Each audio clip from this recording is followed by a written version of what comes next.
All right, welcome into the Percussive Art Society Georgia Chapter interview series. My name is Andrew Bennett, and over the course of the next few months, we'll be getting to know some of the great percussionists and drummers in our state, anyone from collegiate professors and grade school instructors to independent performers and educators. Before we dive in, I do want to remind you, if you're not an active PAS member, please consider signing up or reactivating your membership. And if you're watching this before about mid-November of 2020, don't forget to register for PASIC. It's going to be a virtual event this year, lots of cool content.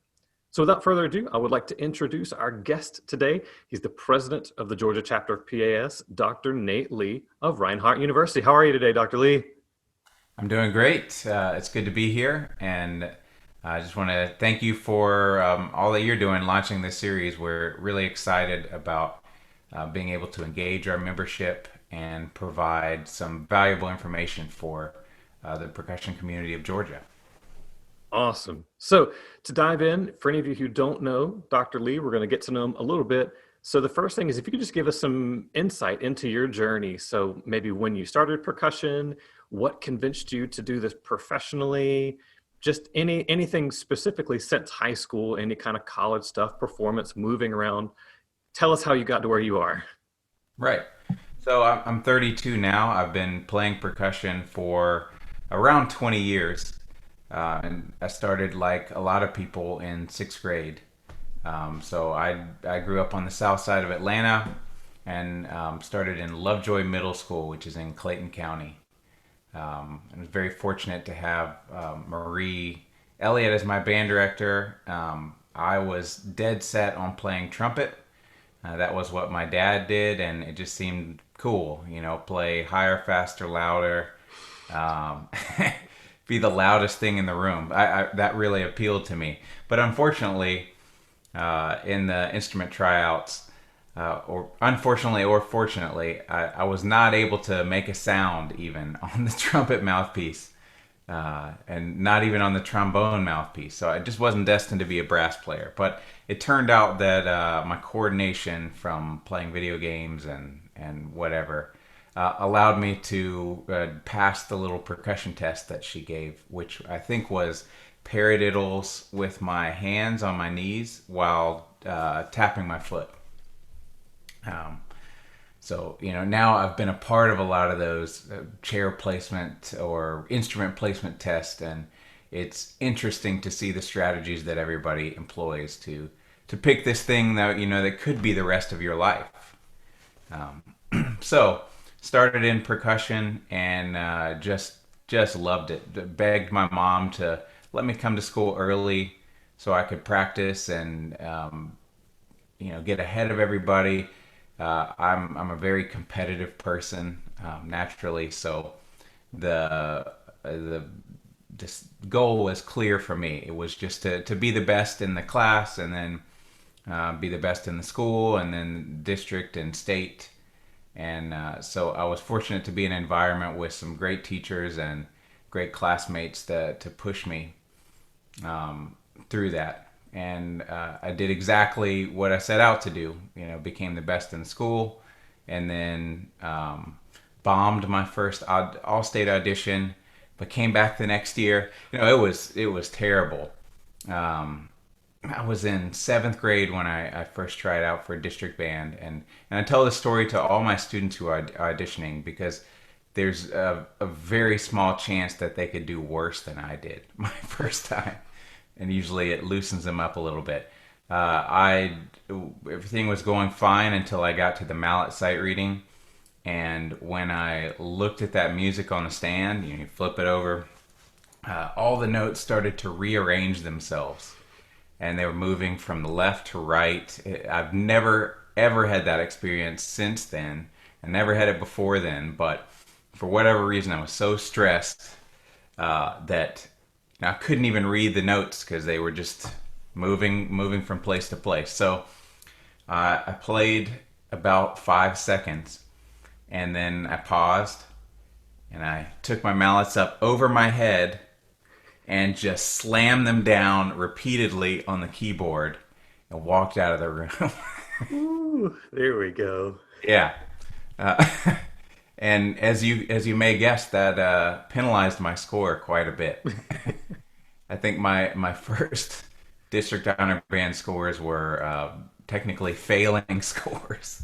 Whoops. Um, but I was committed to getting better, and I came back the next year and made district honor band. Came back the next year and made all state, and maintained that all the way through high school. So I was fortunate to have some great all state experiences, including with Frank Kelly one year, which was a real treat for a high school percussionist. You know, his some of his music is really the first, maybe more percussion centric writing that I had seen, and obviously there are composers now that are raising the bar even more. And engaging our middle school and high school percussionists, and we're thankful for that, because nobody wants to play two suspended cymbal rolls and a triangle hit in 2 months of middle school band rehearsal. And you said since leaving high school, I decided, I guess sophomore year of high school, that I just wanted to keep getting better. I didn't know what that looked like, but I wanted to find more teachers and more knowledge, and just keep collecting, essentially collecting knowledge, collecting experiences, and that led me to search for a college program. Initially, my entire list was based on which drum lines I had seen on the internet. So it was a pretty random list.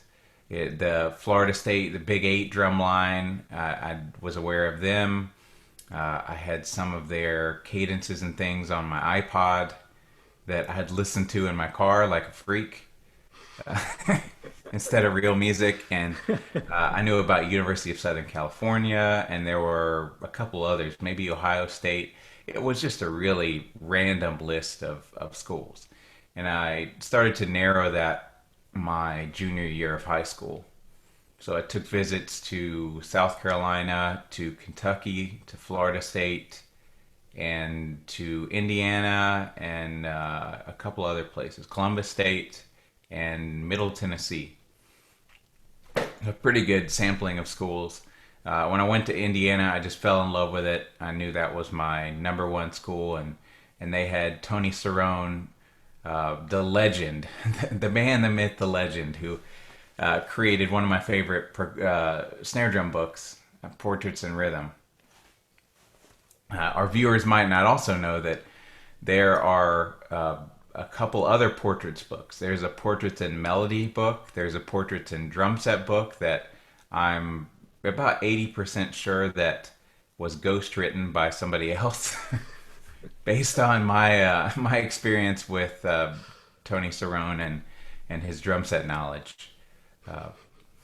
But I just really bonded with him in our lesson, and spent the next year preparing for that. I had done WGI my junior year, but I decided not to do it my senior year so that I could open up some practice time on the weekends.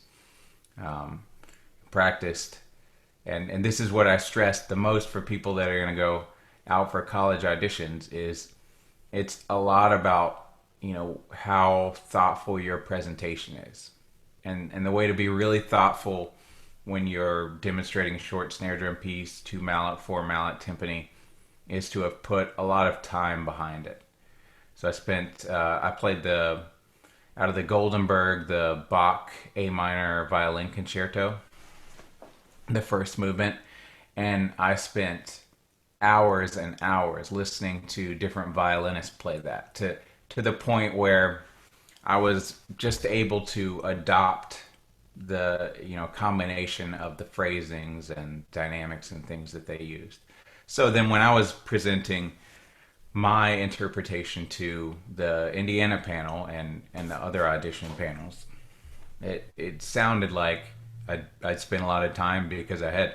So I try to, when I'm helping students prepare for college auditions, that's what I stress the most, is you just have to assert that it matters to you with your calendar, right? Not just say, I really care about this. I want to be great.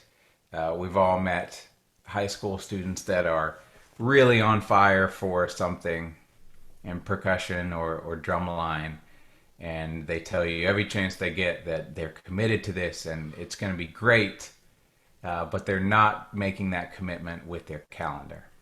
Yeah. So, yeah. And that started my Indiana journey, which was great. Made a lot of friends there. Our percussion studio was 55 strong, so uh, it actually had little miniature groups of people that would hang out in between it. I didn't really have great relationships with all 55 because it's hard to have relationships with that many people. But I just loved the competitive environment that I was able to be in. There are 5 orchestras there, 3 bands that meet weekly, and then I think 4 big bands. Steel pan ensemble, Afro-Cuban ensemble, Brazilian ensemble, regular percussion ensemble that does a couple concerts a semester. It sounds like a sales pitch for IU. You're allowed to And it do might be. that. It was a great place. Cool. So that's undergrad. What do you do after that? What's the next step? Uh, well, I hedged my bets a little bit when I went to Indiana, and my parents had pushed me to consider a business minor. And I didn't really know a lot about business, but I had taken an AP economics class that I loved, so I decided to enroll in an honors economics class as a freshman, and I I aced it. I had something like a 98 in the class, so it was something that came pretty easy to me, and I enjoyed. So I just kept taking economics classes, just one a semester, and it turned out my junior year that my advisor told me, I mean, you have the minor already, but if you want to get a double major, you only need like 4 more classes. So I ended up getting an economics degree and a BM music performance degree, which meant that I had options coming out of undergrad. I had decided I didn't have the money to pay for grad school. I didn't want to take out loans, and my parents were cutting me off as soon as I graduated from undergrad. They said, you need to find your own place to live. You need to pay for your own cell phone, your own car insurance, and everything. And I appreciate they did that, because it brought reality into the picture for me. And I decided that I would audition at some grad schools and just see if I was able to get an assistantship or to get some scholarship. Then music grad school was it. And if not, the timeline worked out that I could actually know in time to apply for grad school in economics. So, in an alternate world, I might be an economics professor instead of a percussion professor. Ugh. Um, I had to coordinate with my longtime girlfriend, and we met at Governor's Honors Program, which I'm a huge proponent of. We have a great program here in Georgia that used to take place every summer down in Valdosta State University and now takes place at Berry College. But it was a formative experience for me to have time over the summer to just focus on, what college might be like, and a practice schedule, playing with some great other performers. So I had met Stephanie there that summer, and probably not practiced as much as I should have because I was busy wooing her. I think that's paid off in a big way. So we went to undergrad together, She's from the Atlanta area too. So we went up there together, stayed together all through college, and we were trying to decide how to coordinate our next move. So we were looking at New York City and Chicago primarily as places we were going to go. So I set up auditions at Northwestern and Roosevelt and a couple other places in Chicago, and then I was going to do some auditions in New York, but we eventually narrowed it down before I had to send in my pre-screens to Juilliard and Manhattan. So that was it. We were going to go to Chicago, and then at the last minute, Stephanie accepted an internship offer, a job offer from a company she'd interned with in Atlanta, Newell Rubbermaid, who viewers will probably recognize the name as the Rubbermaid totes and trash cans and things, but they make a bunch of consumer brands, including Sharpie. Yeah. So she ended up accepting that offer, and that was November-ish. So it was before all the auditions had happened, which is pre-screen time, and that meant I had to pick some options in Georgia. So I reached out to Tony McCutcheon, longtime UGA percussion professor. We met up at PASIC, and he broke the news to me that he was leaving. He'd been offered a sweet pension deal from UGA, and so he took it and then moved to Jacksonville, and he's been at JSU collecting double salaries now. But that opened up a unique opportunity that UGA was going to hire somebody, and so I got in touch with them. Did my audition for Scott Pollard, who was the interim now and now teaches at Emory, and is a friend. Did my audition for him, secured an assistantship, and then waited to see who they were going to hire. And Scott thought it was going to be him. He'd been the interim for a semester, but Tim Adams had applied, and I think his level of experience and prestige really kind of blew them away. So they were able to up the offer and give him a full professorship right off the bat at UGA. And that's how my partnership with Tim Adams came to be. I spent 7 years at UGA, about half of them full time and the other ones part time, just driving in a few times a week. But just incredible to be able to study with him for that long and get as much as I did from him. Very cool. I have to say, we could almost stop the interview right there, and everything that you've said for anybody in high school or even below up to working professional could pull something from that, from just the practice dedication to looking around and going to the schools before you just decided to go there, and balancing family and school stuff. So that's a lot of really cool stuff so far. So we've gotten you through undergrad, you've made it to your grad, you said, and that was, you did graduate and your DMA at UGA with Dr. Adams. Oh, correct? yeah, that's correct. I got my master's degree in 2012. I was an teaching assistant. My responsibilities at Georgia those first 2 years were to teach 2 weekly steel pan classes, and that was a real treat because I had gotten involved in steel pan at Indiana. I had played for 2 or 3 years in the pan band there, and liked it so much that I had purchased my own lead pan. That's So I awesome. came to Georgia with my own lead pan and really in an ideal situation. I know a lot of times the professors have these TA duties and they have to scour the country for somebody that would be the right fit to lead a class like that. But I really felt like it was a perfect fit for me. So I did that.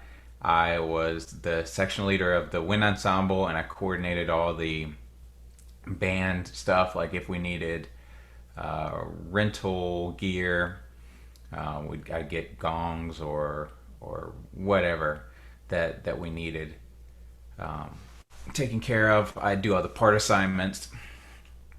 I'd maintain the inventory, change drum heads, fix things that were broken, and there was a lot that was broken. I think as Dr. McCutcheon got towards the end of his time at UGA, the department had just grown so big that it was really difficult to manage as a single professor. There probably needed to be a couple more people there. I think he was heavily reliant on his TA. So, like, there were some toms that I think I changed like 30 tom heads in 1 week Whew. that were looking pretty grody and pretty dead sounding. So I had those responsibilities, and then, as always, when you're a TA, it's anything that the professor needs. So making copies of things, doing recordings. I sat in on a lot of the auditions over those couple of years. So if you auditioned for undergrad at UGA between like 2010 and 2013, I was probably in your audition running the video camera. Yeah. So I did that for 2 years, like I said, and then I decided the next year I was just going to do like the performer's diploma type of thing, and we didn't have a program at that point at UGA. For those that don't know, a performer's diploma or performance certificate is something that a lot of conservatories and music schools where it's doesn't have the course load aspect that some graduate music degrees require. Like my doctorate at Georgia, I had to take something like 5 or 6 theory classes and some music history classes and some electives. And the performer certificate acknowledges that, hey, some people are coming here because they just want to be great players. And maybe they don't have aspirations to teach at the collegiate level. So is it really important that they do a big thesis paper? And things like that. So that was my idea. I was going to spend 2013 just practicing, and it didn't turn out so great. I learned, as a lot of people learn, that it sounds like a great idea to just put yourself in a vacuum and say that I'm going to practice, 8 or 9 hours a day, and I'm going to be totally focused on this one thing. But I don't think many humans can live like that, and I certainly couldn't. I wanted to be doing all the other things I liked, playing tennis and working on my car and cooking new things and traveling, and it just got in the way of my 8 or 9 hours a day of practice routine. It's also a little lonely. Something that people should tell you. If you decide, hey, I'm dead set on an orchestra audition, I'm going to win, and I need to get my 10,000 hours. It I think is better for most people to do that in a community setting, and that's something great about just percussion in college in general. Is you have a community of people who are as committed where maybe you didn't in high school. You have people to build you up when you're feeling down. You have people to push you, and you push them. You guys can talk about things. So I found that when I was part-time, I wasn't at UGA for 13 hours a day. I was trying to do a lot of practice from my house. It was very lonely. And it was hard to find the motivation to put in the same amount of effort that I did before. And another complicating factor is that I had found out I had kidney disease in 2009 during my undergrad, but I still retained a lot of my kidney function, and by 2013, that kidney function had dropped a good percentage, probably about 50%. So my body was getting run down a lot quicker as well. Wow. Um, I can't imagine that. How is that now? Are you back to 100%? Are you up a little or what? it's been a roller coaster. So, I found out on my 21st birthday, like Oh, spring break, not my 21st birthday, but I was 21 on spring break yeah. in Telluride, Colorado, having the time of my life, and I got sick, and uh, thought I'd just sleep it off, but woke up the next day and I was sicker, and that Ooh, happened for like 3 or 4 days, and it ended up um, I had pneumonia, wow. and they couldn't take care of me in the small little clinic in Telluride. So my great friend Ryan Knudsen, who's out in LA now, cut his vacation short, and he and his girlfriend drove me from Telluride up to Denver, Wow. um, or actually to Grand Junction, I guess, which is not far from Denver. And I spent 2 weeks there in the hospital, Ooh, thinking I was going to die. wow. And as a result of that, they did some blood tests and found that my kidneys were leaking protein. Kidneys are supposed to filter your blood, and they're supposed to take all the bad stuff out, like urea and ammonia and things that come from food, and it's supposed to leave all the good things in. And one of those is protein. So if there is protein showing up in your urine, it means that the kidneys are not properly functioning. So Ooh, that was a big wake up call to me, but it didn't change my life for the next couple years. Really, I just had to go for like a semi-annual checkup with my nephrologist, who's a kidney doctor, and just do some blood work. By 2013, it was kind of rearing its head a little bit and seeing some effects. My kidney function continued to decline over that portion, and then I actually was, maybe days or weeks away from going on dialysis when my little sister was cleared to donate me a kidney. oh, wow. And that was in 2016. In January, we did the operation, and it was amazing. I hadn't realized how bad I felt until uh, after that. I was in the operating room, hyped up on whatever they give you, and when I woke up from the procedure, I felt like doing backflips. Huh. Wow. Yeah. And unfortunately, the nature of my kidney disease meant that I wasn't out of the woods yet. I was getting some really expensive infusions to keep my disease at bay, which is for all the kidney disease buffs out there. It's called C3 glomerulopathy, and you can look it up. It's a real thing. It exists, and they think about 1 in 1 million people. Wow. So it's pretty rare. It's considered an ultra rare kidney disease, and so I had to have this very expensive off-label infusion a couple times a month to try to keep my disease from coming back and ruining the new kidney. Mm. Had some insurance issues with them covering these infusions, which were about $20,000 each. So it wasn't like I could pay for them myself. Yeah. I'd rack up $100,000 in a couple months.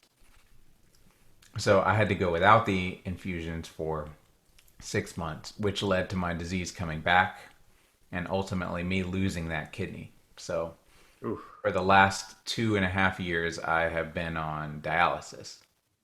gotcha. And it's very fortunate that there's some technology. I do dialysis mainly at night, hook up to a machine, sort of similar to like a CPAP machine, in size and noise level, and that keeps my blood clean so that I can come and do interviews and play and do all the things I need to do. Wow. So yeah, I guess you could say kidney disease is gonna continue to affect my life. I think once you have something like that happen, you have to make some alterations and changes in my diet and changes in my lifestyle. But we all do what's put in front of us. Yeah. I think it's really impressive to have had that on top of already the stress of being in graduate school or getting a doctorate, writing thesis and practice and trying to balance family. Then you throw that in the mix. So bravo for sticking it out all the way through. Yeah. Yeah, I don't know if I'd change it because that's been a part of my character, and I think it's made me stronger to have gone through that adversity. Awesome. So from that, you got to move on, and now you're the professor at Reinhardt University. It's in, is it Waleska? Am I saying that right? Yeah, Waleska, beautiful Waleska. There you It's go. a zero stoplight town. We do have a couple of stop signs. But the nice thing is that's still, for anyone who's not in the Atlanta area, because I grew up in Macon, all of Atlanta was the same to me. Cobb, Gwinnett, Fulton, it's all the same. It's not all the same, but that's not terribly far away from Atlanta, not too far from, I believe, Alpharetta and Canton and stuff like that. So it's within the realm of civilization, but you have a nice little, probably a quiet area to walk around and drive into Yeah. work. Yeah, I live in uh, I've just temporarily forgot what county I live in. But the motto of my county is where the metro meets the mountains. There you go. I think that we like to laugh at that. But I think it really is true that you can get to Atlanta in an hour or slightly over that, and we could be at the mountains in about the same time. So Waleska is sort of a great place to go to college because you're close to everything, but you're still secluded. Like it wouldn't be like going to college in the middle of Atlanta, like going to Georgia Tech or Georgia State. And for some people, they might want that big city environment. For the students that we have at Reinhardt, they really value the campus feels like a little park.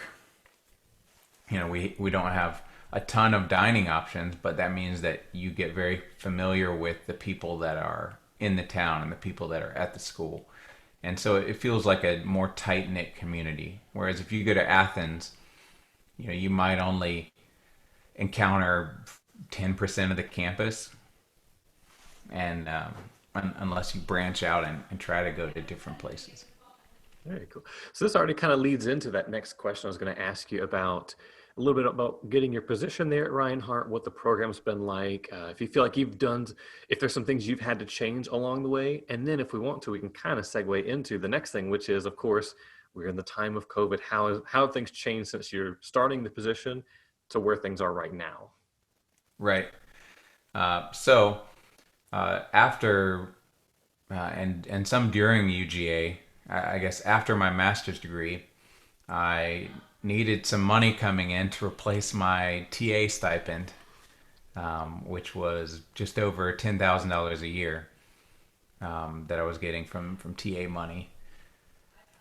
Enough to rent an apartment and have food on the table and things. But Stephanie had a job, and I wanted to go get a job. So got a job at Norcross High School in 2013, running their front ensemble. I had done some front ensemble camps before, but not ever a full season drumline thing. But I had a lot of drumline experience, and it was something I really enjoyed. So started working there with Lee Newman, worked there for a season, and then got a job at Mill Creek High School when my friend Eric Forst, who's now the professor at Messiah College up in Pennsylvania, had left. So he helped me get the job at Mill Creek, where I worked with Eric Mason and Bridget Marushak, now Bridget Wilds, and had a great, I think, 4.5 years that I spent there building up the drum line. Started a percussion ensemble program that went from zero to performing at the last year Percussion Symposium, and now Sean Womack is doing a great job there at Mill Creek after taking over from me. So I was doing that thing, and my Mill Creek schedule got to be where I was doing four classes a week that I'd go in, and so I'd see the wind ensemble a couple of times, and I'd see all the other classes once a week.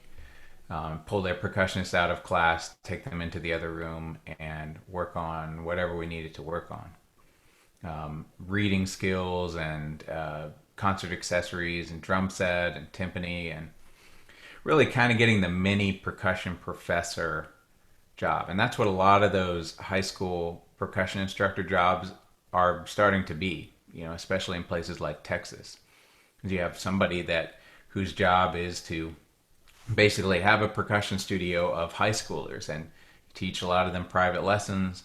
You do a percussion ensemble, you do a studio class or master class. It was very similar to what I'm doing now at Reinhardt. Ultimately, I knew that I did want to teach college. I really enjoyed high school and enjoyed my students, but the schedule was a killer.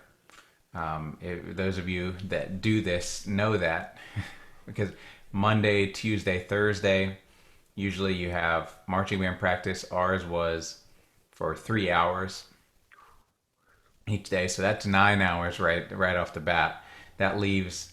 Then you have games Friday in the fall, and then you have extra rehearsal Saturday. And so you have a recovery day Sunday. I taught lessons on Sunday. I taught lessons on Wednesday.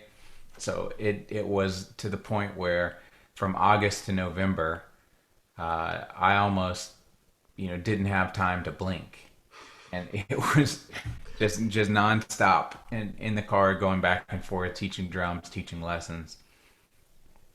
And it was a strain on my marriage. It was something that maybe people don't talk about, but that life is great for a young single guy, and it's really tough for somebody that's married. I can't imagine having kids to take care of and being on that same schedule.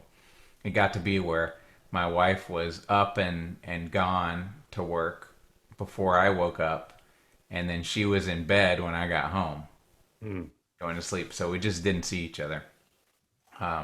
So I wanted to look for something.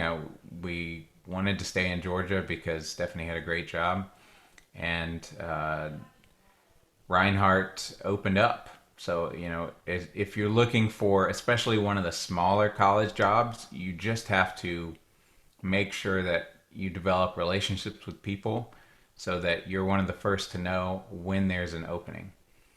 Because I knew the night that Olivia Kiefer decided to leave Reinhardt. She actually left Reinhardt and Georgia College, where she was teaching. And you guys will meet our vice president, Nathaniel Garrick. He's the one that got that job. So we both owe Olivia for going back to grad school. So as I was saying, I got in touch with Olivia as soon as I knew she was leaving. She put me in touch with the hiring committee, which was Kelly Bryant, our flute professor, and the newly hired director of bands, director of instrumental activities, Daniel Kirk, who was my boss for the last 3 years. And so I did a phone interview with them, and this is how it goes for a lot of small colleges. They're looking to hire somebody quickly, and they a lot of times will rely on phone interviews and references and just generally talking to people that might know you, and instead of a live audition. Like if I was going to get a job at Georgia, the position would be posted probably sometime late fall or early spring.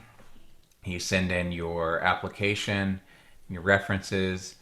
They eliminate probably 80% of the applications they get. They call the references for the other 20%, and then they schedule some on-campus interviews. And you go and you have an interview. You perform, you do a master class, sometimes you teach a lesson. Big public universities have to do that, but private schools don't have any of that, any of those requirements.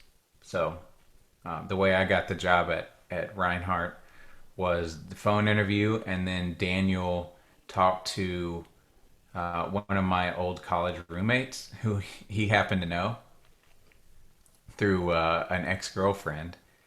And that guy gave me a glowing recommendation. He called my references, and Tim Adams gave me a great recommendation, and Eric Mason, my boss at Mill Creek, gave me a great recommendation. So they got the idea that I'd be a good fit. Um, Working at Reinhardt, you asked if it's different than I expected. And I think that's always the case, especially because I came from two ginormous schools, and UGA and IU, and I'm coming to a school that is 1,500 students in the whole campus.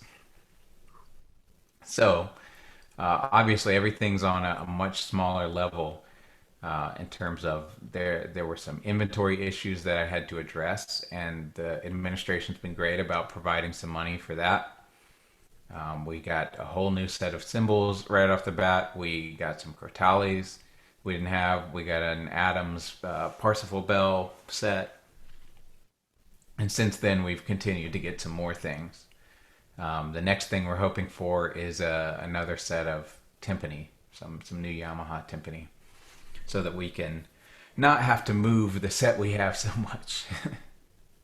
So yeah, I mean, it's definitely been different, but I've enjoyed the fact that I really get to know every music student at Reinhardt. That's not something that would have happened. Like at Georgia, the bassoon teacher didn't know who I was, but or the horn professor, but I know really all the students there, and I'm able to help them when they need, and just be a resource. I teach this semester 3 oral skills classes. We do oral skills 1 and 3 in the fall, so I have 1 oral skills 1 class and 2 oral skills 3 classes.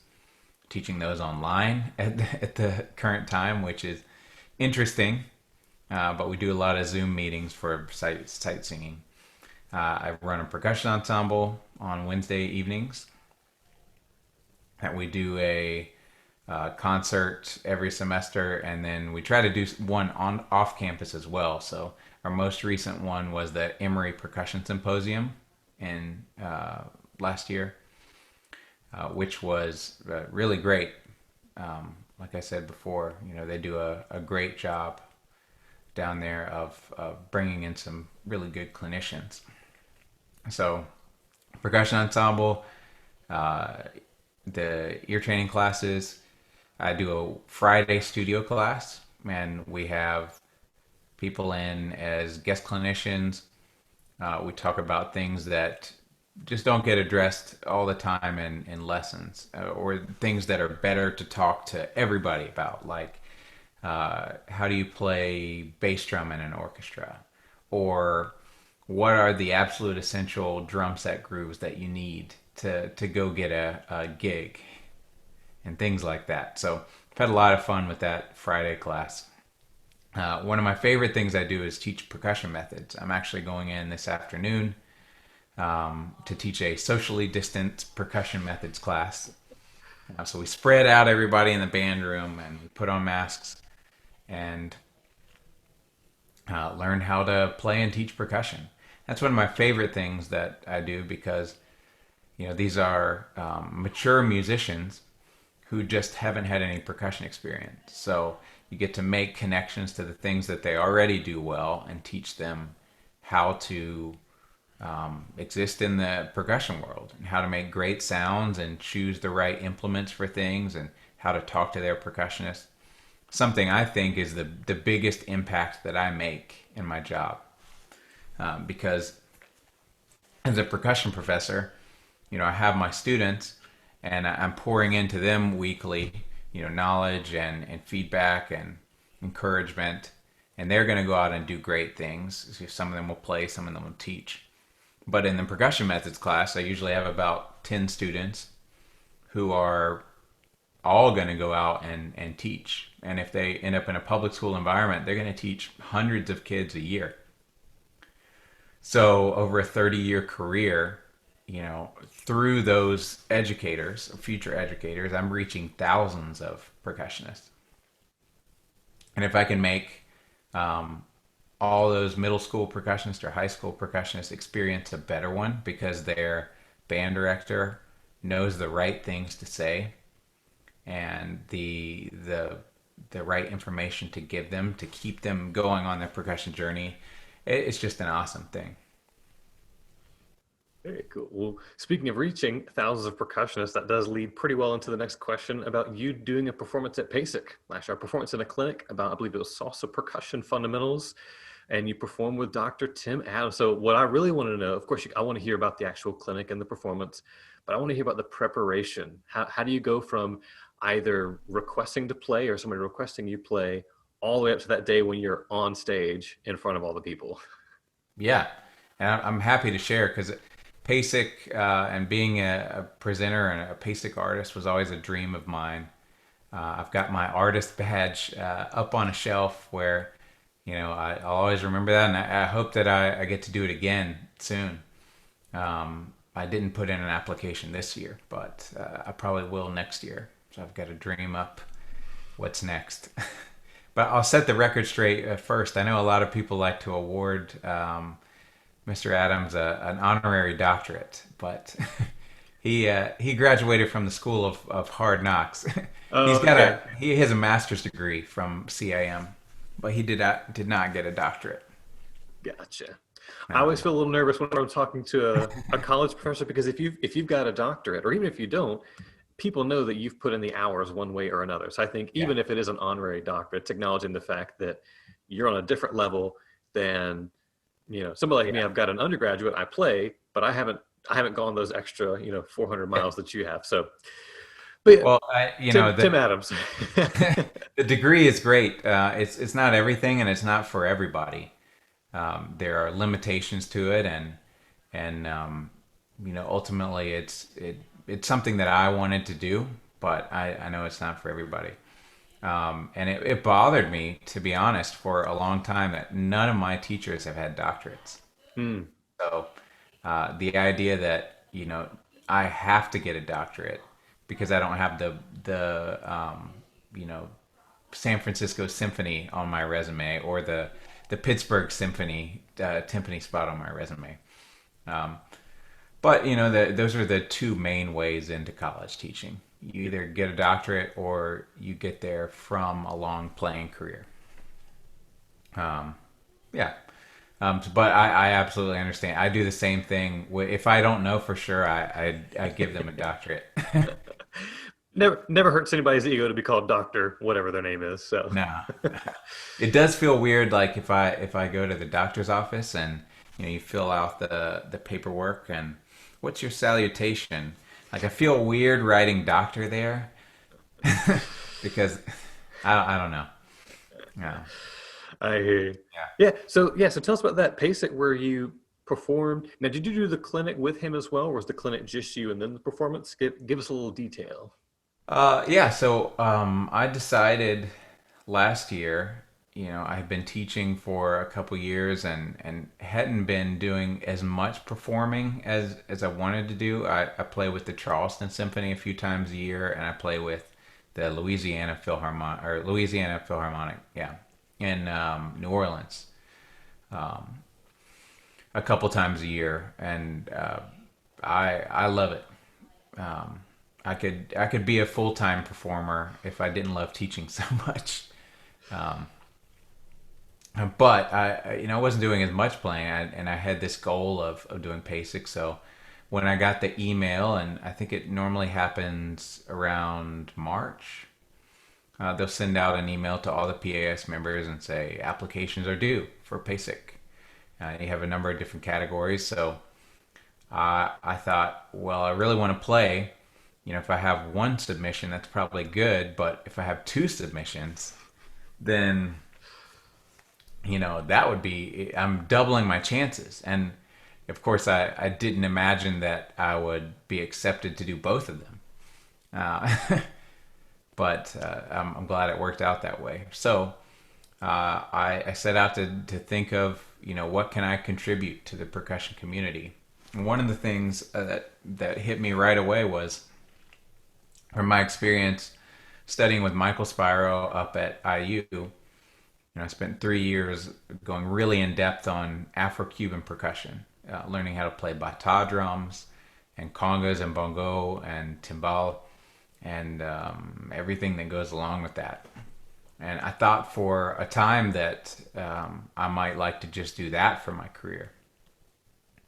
But ultimately, I decided that would mean a lot of really late nights playing in nightclubs and things like that. And I had some experience with that in my master's degree, playing with a band called Eddie and the Public Speakers.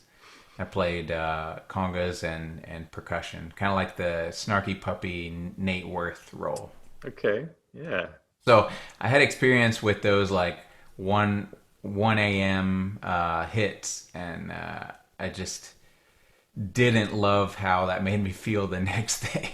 I loved being on the bandstand and performing for crowds of people, but didn't like the schedule that came along with it. So decided wasn't going to do all that Afro-Cuban stuff, and it's really been a regret of mine that I haven't been able to use that information more. So I put together an idea with two of my IU classmates, Jesse Willis, who now teaches at Coastal Carolina University, and Mike McStackey, who teaches at UTSA, University of Texas San Antonio.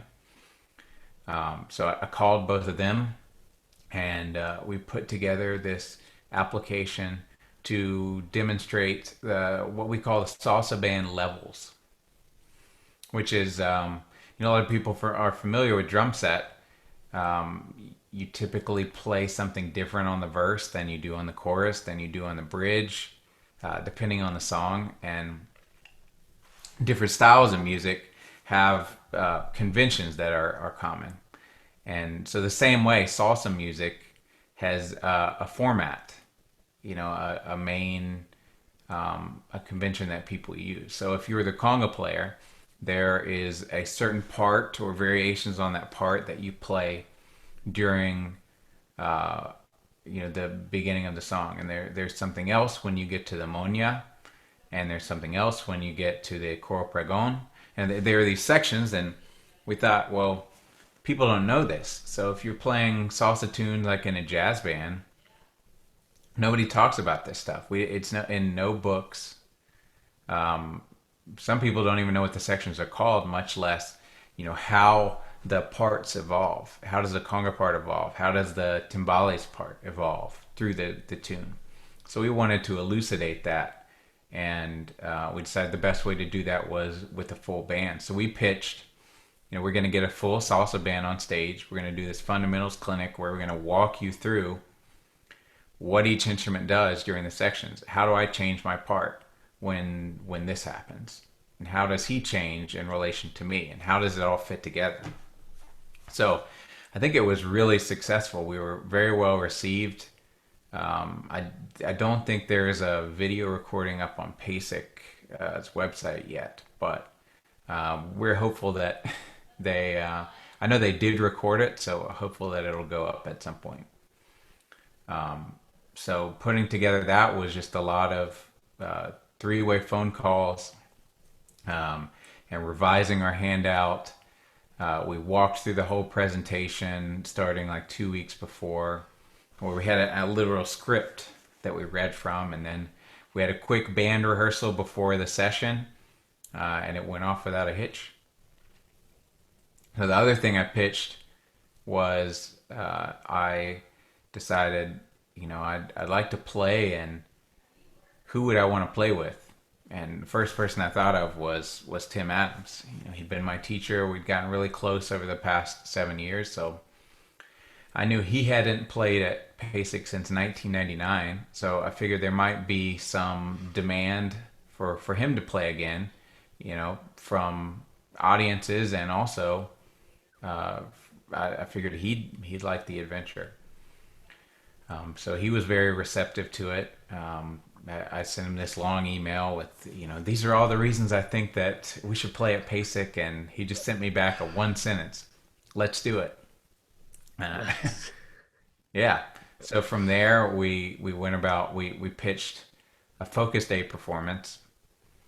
He has a history of composing these sort of social awareness, social justice type pieces. He did a Trayvon Martin suite a couple years ago.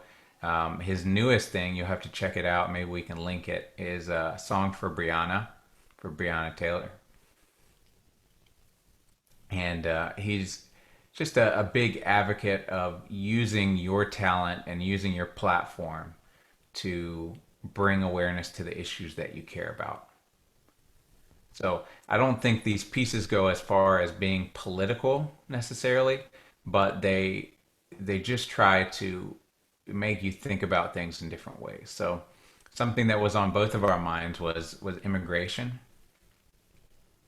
My mother-in-law lives with me, my wife's mom, and she came here from Colombia as a teenager and now has citizenship and everything. But I've seen the struggles that she has to go to, and carrying her citizenship papers in the car in case she gets pulled over by the police and profiled, and just the various experiences that she's had. So Mr. Adams obviously has had those experiences as a black person living in America.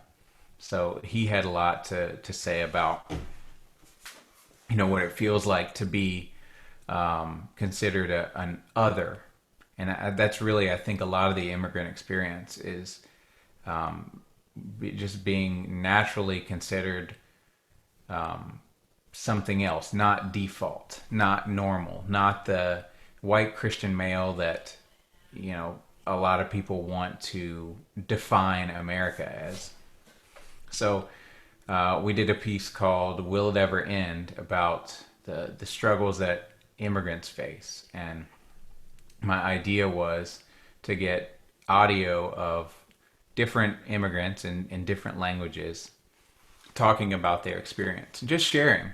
We didn't have an agenda here other than to just share, what is already happening, what's already going on. We didn't pitch policy change, we didn't pitch anything, but just to think about it a little bit deeper and whatever that leads you to do. So we got a number of people. We got Leonardo Soto, who is a professional timpanist. He's in maybe Dallas. He's one of the Texas orchestras. I can't think of it right now. Mr. Adams also got his old concertmaster from the Pittsburgh Symphony, whose name is escaping me right now. We got Larissa Powers, who's a friend of mine, who just won a job as the librarian with the President's Own Marine Band. But she has been in Louisiana, working with the Louisiana Philharmonic, and she's came here from Brazil. So we got all these different voices. I think there was a couple other. Dennis Petronin, who is another UGA guy who's here from Russia with his wife, Anastasia. So we got his voice on there as well. And I took all these voices and in Logic blended them into a soundscape that became our track. Tim was able to talk to one of his bass player friends, Dwayne, whose last name I'm again forgetting. Sorry about that. But Dwayne just plays some beautiful bass improvisation. So he recorded one for us, and we layered that underneath all the voices that I had arranged. And then against that backdrop, he and I both independently created percussion setups. So his had an A-frame and a couple of other really interesting sound effects. Mine was a Surdo and what did I have? Surdo, bongos, and some shakers and different implements.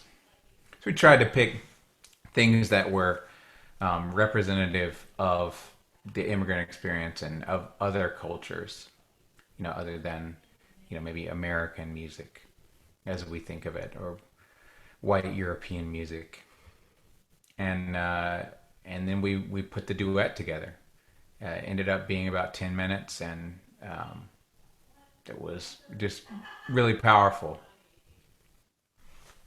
That's awesome. Really, really cool. I'm glad to hear you talk about that. And it's always nice to know the purpose behind a piece. So really cool to hear that there was some thought in it. As much as I love to hear Raban's, as much as the next guy, it is nice to kind of know that there's music being written now that has some kind of purpose like that. Um, we're probably going to have to wrap it up soon because we're probably pushing our hour marker somewhere in there. So the last thing I do want to mention, of course, you were, I believe, recently elected, maybe June of last year, 2019, as the president. So congratulations on that. Yeah. If you just want to take a last minute to kind of wrap up anything that you haven't talked about, big plans for the Georgia chapter, call to action for the other Georgia chapter members, Yeah. anything along those lines, the floor is yours. Great. Well, yeah. And I reached out to PAS leadership because when I was in high school, I went to a day of percussion at McEachern High School, where I saw Jeff Queen play, and Johnny Rabb did a drum set clinic, and it was a life changing experience for me. So I think I recognize, and we recognize here at Georgia PAS, that maybe one of the most impactful things that we can do is to host a day of percussion. Um, and that's something that hadn't happened in Georgia for a few years in our last couple rounds of leadership. And I won't put that all on those guys because they're good people. And they're working hard. Actually, John Lawless was our past president. When I reached out to him, I found out that he hadn't even tried to be nominated for the position. Someone added his name and he was voted in, and he had no time and no desire to run Georgia PAS. So over the last couple years, you probably haven't heard a lot from us because there just hadn't been anything going on. So our goal is to bring the chapter back and to make it a resource and a connection for the percussion community. There are so many great percussionists in this state doing really awesome things, on the collegiate level and the high school level, and also just as enthusiasts and performers. So I think we want to engage all of those communities. We want to engage collegiate educators and percussionists. We want to engage professional percussionists. We want to engage high school percussionists and marching band members and drumline staff. And we're looking at any ways that we can to do that, to provide you guys with resources, to provide you with opportunities to network and connect, to fellowship and be in community with one another. I think this video series is going to be a great start, and just getting to know some of the great folks around the state. I'm excited to see some of the ones that are coming up that I don't know a ton about, and I hope that start a great dialogue. It's been challenging because we started with zero in our bank account, and we currently have zero in our bank account. We get a small stipend from PAS every year to do a day of percussion. This year, since we had to cancel on their directive, it's getting rolled over to next year. But just so people know, it's less than $500 that we get towards that. So the day of percussion that we do, we're aiming for an early May date next year, and we'll just continue to monitor the pandemic and see whether that's going to be possible. Obviously, we want to gather, but we want to do it safely, not put anyone at risk. So there will be a small fee associated with that just to cover the cost. Um, if you look at the other state chapters around us, Alabama and South Carolina on either side of us are doing really great things. Actually, South Carolina has been so successful with their day of percussion that they have split off, and now they do two separate days. They have a whole festival of steel that happens with multiple steel pan clinicians and a big mass band. And then they have another day where they bring in several clinicians. For us, it's going to start smaller, but recognize that if you're out there and you're a Georgia PAS member, or if you're not, that the way that you can support that us and the way that you can see us grow into the chapter that Alabama and South Carolina are, one, by keeping your dues renewed, because that puts money in the national pot, and that sends a signal to the national PAS organization that, hey, there are people in Georgia that have a demand for resources. So when I put in the application every year, if they see our membership is growing, then they're going to give us more money so that we can do more for you guys. So number one, make sure that you're staying current on your membership. Number two would be, whatever the event that we have next year, even if it's smaller than you'd like, if you want there to be a day of percussion in Georgia, show up to our event. You have to come be a part of it. Show that you're committed to it. And if we have your support, we'll be able to continue to grow. So it's kind of a be the change that you want to see in the world message here. We want to do great things here. We, again, have a shoestring budget. So there's some things that are off the table for now until we get more membership, until we get more support. If you want to find out how you individually can make a difference, I'd encourage you to just send me an email at nleepercussion@gmail.com.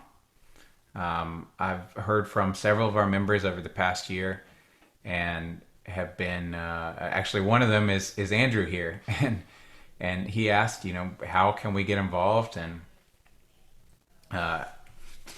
we told him, we're looking for a way to engage our membership, and he came up with this interview series, which I think is going to be very successful. So all it takes is just take it upon yourself to send me an email and ask how you can help or provide some ideas. It's going to take all of us to create the community that we want in Georgia, not just me and my officers. So I'm excited about what the future holds. I hope to pass off the chapter to somebody else, when my time is up, and leave it in a lot better shape than it was, so that they can continue to take it forward. And that one day in the very near future, people won't even remember when the chapter was as dormant. They'll just remember it as a vibrant, helpful and resourceful chapter. But Awesome. again, want to thank you for having me on for the interview today. Thank you guys for making it through. I know this is a long one. I hope that you found some of the things that I talked about helpful. Whatever I can do to share my experiences, I want to do, because I have relied on the people before me, my teachers and role models and mentors, to share what they went through. We're all on a percussion journey, and all of our journeys are a little different, but if you can find somebody that has been there before, I think it's worth doing, to just get an idea of what's coming and what you need to do to be great. Awesome. Well, thank you for taking time out to talk to me. And of course, we'll get to share all of this very soon. We're also going to be having some educational content that you'll be recording for us, which would be cool. And all of our interviewees, are going to have them teach a short lesson. That way you can get even more of an insight into what they do. And then if you're stuck at home and you're looking for something new, this will be your chance to pick the brain of some of the best percussionists in the state. So we're also going to be looking at launching some other social media. So anything from Instagram and Twitter to YouTube. We're going to be getting that up and running soon. Once we have some more of this content, we, of course, will keep you informed here on that. So on behalf of the Percussive Art Society of Georgia chapter, thank you so much for watching, being here today. Stay safe, and we'll all see you again soon.